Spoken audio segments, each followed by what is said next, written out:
Alistair is a very powerful, epic cavalry hero in Call of Dragons, and today I'm going to give you all the things you need to know to start slaying on the battlefield with him.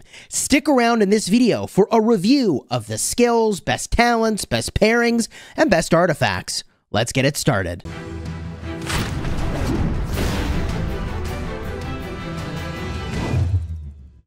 Hello my friends and welcome back. I'm Chisgule Gaming, and today's video is sponsored by the makers of Call of Dragons. And although I personally have found a lot of use from other cavalry in the game, specifically the legendary cavalry, if you are free to play or a low spender or are running lots of cavalry marches or even just in your first season of Call of Dragons, then you can get a ton of value from Alistair.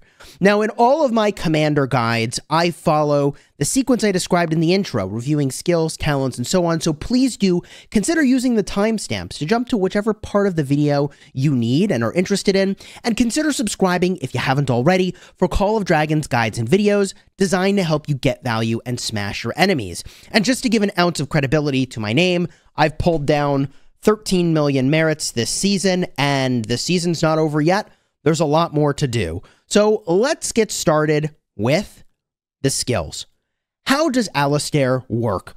The reason I like to review the skills first is always because they define what talents you might want to take. And the thing that's so interesting about Alistair is that he does area of effect damage.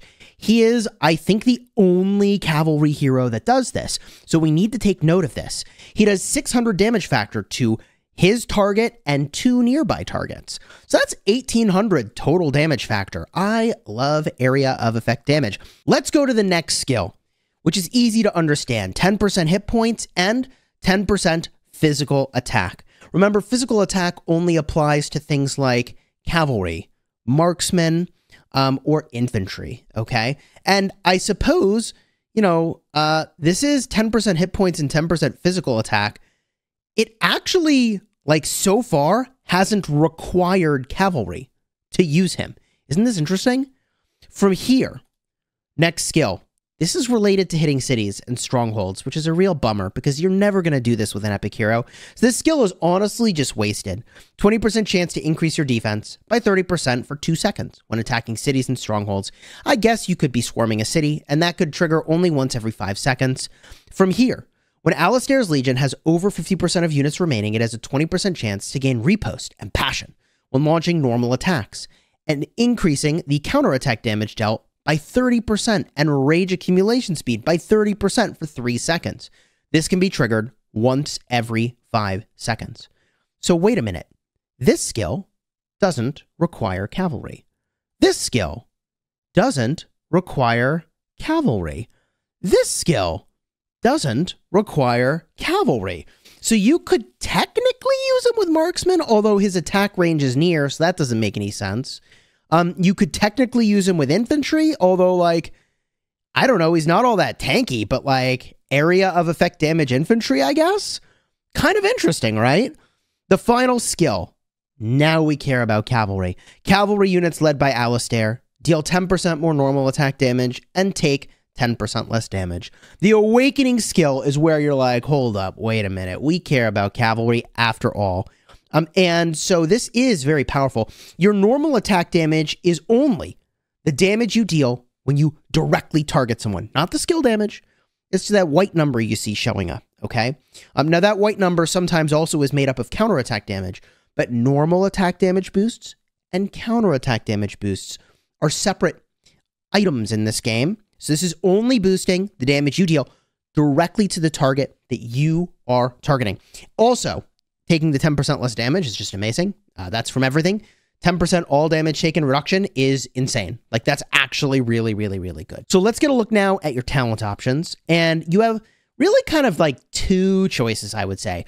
One is that you're going to go into the cavalry tree. And the other is that you're going to go into the tank tree. And I think that if you're running a lot of cavalry marches, you might try an Alistair primary. But I will remind you that cavalry play a lot like rogues.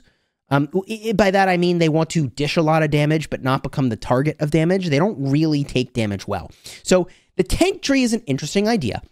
And we'll see if we can find anything in there that makes us survivable. But in the meantime, let's label this tree as the cavalry tree. And no matter what, you'll want to go into the cavalry tree. And by the way, the top tree is the rally tree. I don't think there's a lot of reason to go into the rally tree, although landslide is actually pretty interesting. When your unit count is over 50%, you deal 3% more damage. I mean, that's kind of good. That's kind of good. Granting rampage when your legion enters battle. You know, the rally tree actually is more feasible than I would have thought. So maybe we'll spec it out just to see, but I just don't expect that's where we'll land. So the reason that we want to go into the cavalry tree, and no matter what build you use, you're going to take these talents as the predecessors, is that the cavalry tree gives you a disproportionate amount of goodness for cavalry specifically. You see, in the other trees, they don't care about the troop type, but here it cares about cavalry. So the downside is that you have to have cavalry. The upside is they give you more goodness for every talent point you deploy. So we're going to take the extra march speed right away. And from there, I really like taking less hero skill damage. I really want to make my cavalry like a good bit more survivable rather than being the complete glass cannons that they are. Now from here, you have some interesting choices. You can either take extra rage gen when you launch normal attacks, or you can make it so you deal more hero skill damage. I'll say that for most cases with your cavalry, you want to boost your hero skill damage. Why is that? Well, as I've explained in many of my videos, and subscribers already know this, the basic cavalry unit, or the eagle unit, if you're using the spring wardens, gives you a very interesting feature. It's called Unyielding Rush. Your march speed increases when approaching the target legion, and after you collide with a ranged legion, your hero gains 1,000 rage. That triggers only once every 12 seconds, but the point is that, okay, if you're going to get a full rage bar already, then let's just send as much skill damage as we possibly can, boost the skill damage, because your rage bar is already going to be full. So that's the idea behind Intimidation and why you'd take that talent from here. I don't particularly care about steady pace, gaining a shield when they leave a city, but I do think that gaining synergy, increasing hero skill damage dealt, is the jam. So perfect ferocity is the take. Then we can go further into the cavalry tree if you'd like.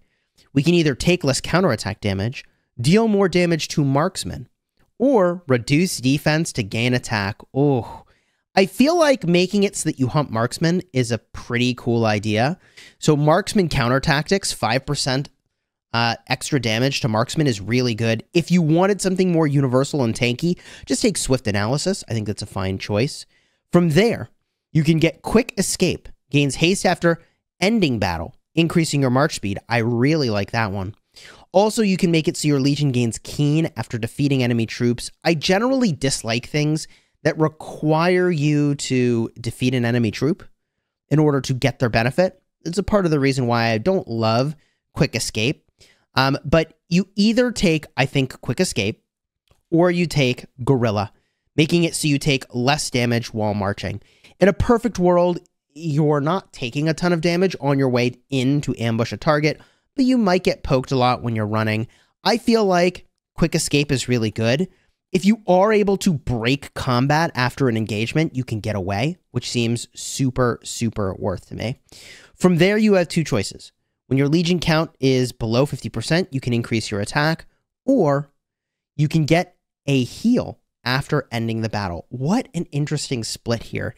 I'm not really happy with either of these, truth be told. I feel like perhaps this is the way, Triumphant Return.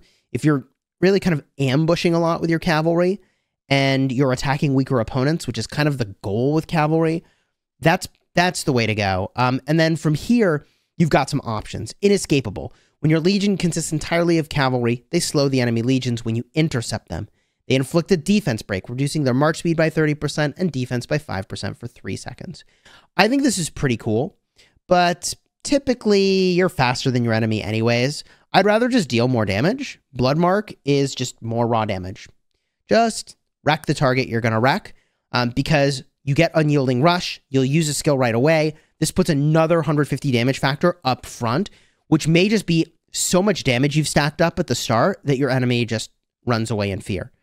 From here, however, we can go into either the tank tree or the rally tree. And you have such interesting choices. And I use that word too much, but whatever. If you go in the tank tree, you take defense, you take march speed, and then you take rage when you're hit with attacks.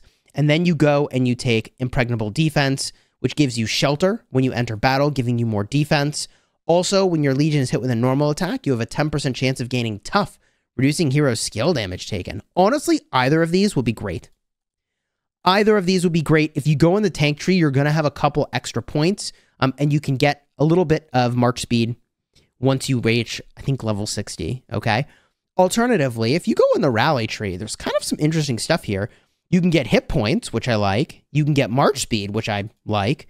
I don't really like normal attack damage, and defeating a garrisoned army is not relevant. So this is pretty suboptimal to get Adrenaline Rush to boost your normal attack damage, but I like this. 1 talent point, and when you're above 50% of units, you deal 3% more damage. The thing is that cavalry typically do get run down and run ragged really low. So I just don't know that this is where it's at. I think the tank tree is the way to go, personally. If I were doing this for myself, I'd go over here.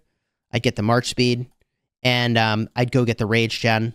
And either of these seems really good. Unyielding Spirit or Impregnable Defense. Depends perhaps a little bit on who you pair with. Now, from here, I mentioned that you could go with a tank tree build. If you go with a tank tree build, what do you do? Well, we already talked about the early points, and I wouldn't change those. They're kind of exactly the same as what I was just recommending. So you'd go in and you'd take overall defense, you take the March speed, you take the rage gain when you're attacked, which is a huge win. And then depending on how you're playing, you might say, well, I'm just going to give myself a little bit of defense at the start of a combat because I'm ambushing people. From there, interesting choices again. I really like March speed. Cavalry are supposed to go fast as hell, man. But that leaves you with only one option. You get an attack boost over here, and when you launch a counterattack, you have a chance of gaining attack, or, your Legion gains 2 more rage when their unit account is over 50% and they launch a counterattack. Such choices. I feel like, gosh, dealing less hero skill damage, that seems awful. And up over here, a chance to gain hit points when you're attacked. Nah, man, I think it's all about the attack that you get over here and the March speed, truth be told. When you launch a counterattack, you have a 10% chance of gaining Keen. I mean, sure. You either take the Keen boost or you take the Rage boost. I actually don't have a preference. The problem with this one is that it only works when you're over 50% of units. Oh, and this gives you Rage when you launch a normal attack. All right. I take it back. I'm going to take Cloaked Wrath. That's the one. From here, Legion receives healing factor when they cast a rage skill, or your Legion takes less normal attack damage when their unit count is below 50%. This all depends on how you think about your cavalry and how you want to be playing them. I kind of like this heal, personally. Gives you a lot of nice sustain on your ambush run. But I think both of those are pretty solid. And then from here, you just go into the cavalry tree, taking the points I recommended before. Okay, you take the March speed, you take less hero skill damage, you can go for more rage or more hero skill damage, and I think you take the hero skill damage, and then you boost your hero skill damage down when you start a combat. That is the way I would run the tank tree. Between these trees, I don't know. I think getting a heal at the top end is a little weak compared to doing the extra damage. I think I'd prefer the full cavalry route, truth be told. It is possible you could play around with the rally tree. It does seem like there's a surprising number of talents here that could be relevant. And it is a little bit surprising to me how relevant some of these things are, but I'm not so excited that I would choose these over the routes that we've taken. So I think cavalry tree is where it's at. But then the question becomes, who do you pair with? And should Alistair even be the primary? And there are some obvious pairs and some less obvious pairs. The obvious pairs are going to include Emrys or even Bakshi primary, which I really like for the skill tree, especially because Alistair does area of effect damage. So I really like that. You could put Craig with Alistair. Craig would be the secondary, and Craig is super versatile and flexible. Similarly, you could use Thea. Thea is super versatile, super flexible. The advantage of this is that Thea is going to make you super tanky. I have done this with cavalry. I used Thea with Craig, and I used Flyers, which was my secret, And that just freaking slaps, man. It crushes. So I think you could use Thea primary, and you would use this talent build, by the way. Many people have been asking, what Thea build did you run for Thea Craig? This is it. You could run Thea Alistair, but it can't fly because Alistair does not have flying, okay? But you can pair with Thea, and I think it's going to do fine. I mean, you're boosting your skill damage by 15%, and then you hit 3 targets, which is pretty cool. What other heroes could you pair with? I suppose Eliana as the secondary would make for a very tanky option.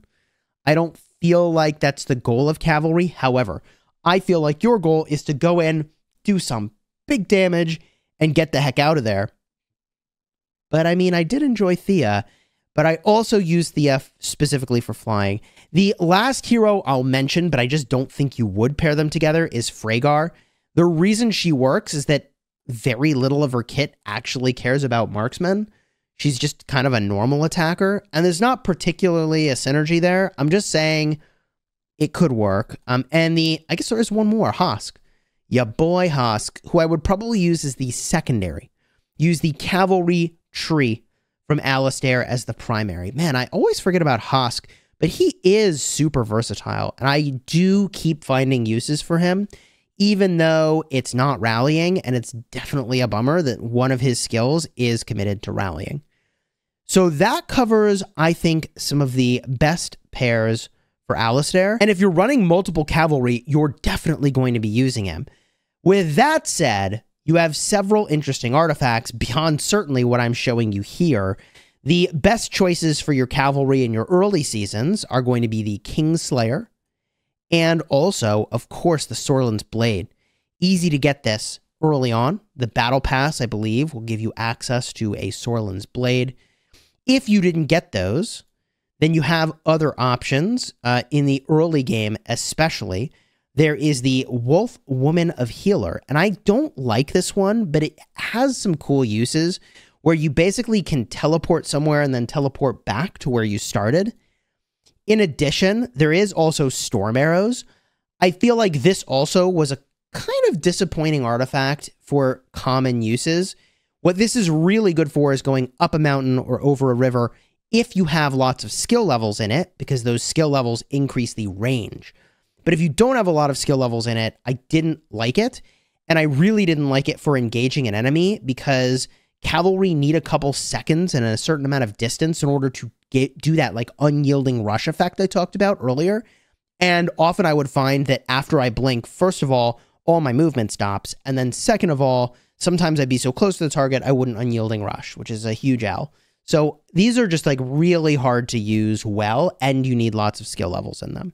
So I wouldn't say I recommend those. Now for later seasons, Spring Blades are the jam. I mean, these are the jam.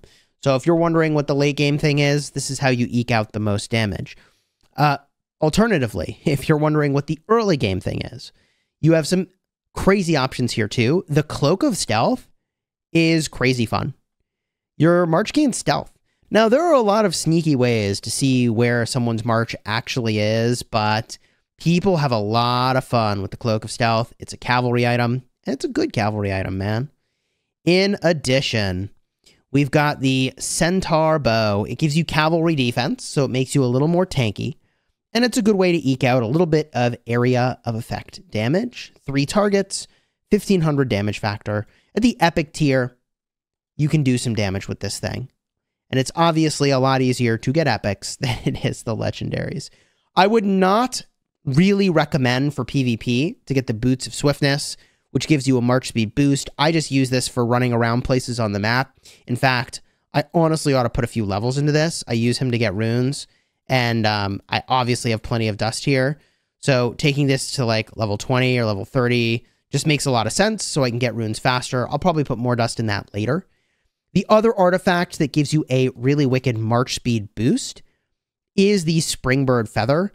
I don't think this is what you want to use on a combat march unless you're free to play or a low spender and you're kind of aiding a group that needs to go faster. The reason I say that is that often I would find myself getting into fights using the speed of the Springbird Feather, and I'd be like, aha, I outmaneuvered you. And then they're like, aha, I used an Infernal Flame and took all your health away. It's like, well, okay. So outmaneuvering can be cool. And if you're really a good assassin, you could use the Springbird Feather. It gives March speed for both the activated ability and also when you put dust into it. But I will simply point out that the Sorlin's Blade is the better alternative for that, giving you a smaller amount of Legion March speed from the start level. All right, you can get 18% of it. That ain't bad. And also, upon activation, you get March speed. So I think if you wanted to go fast, the Sorlin's Blade is the pick. All in all, Alistair is not high enough on my priority list to be a hero that I leveled up.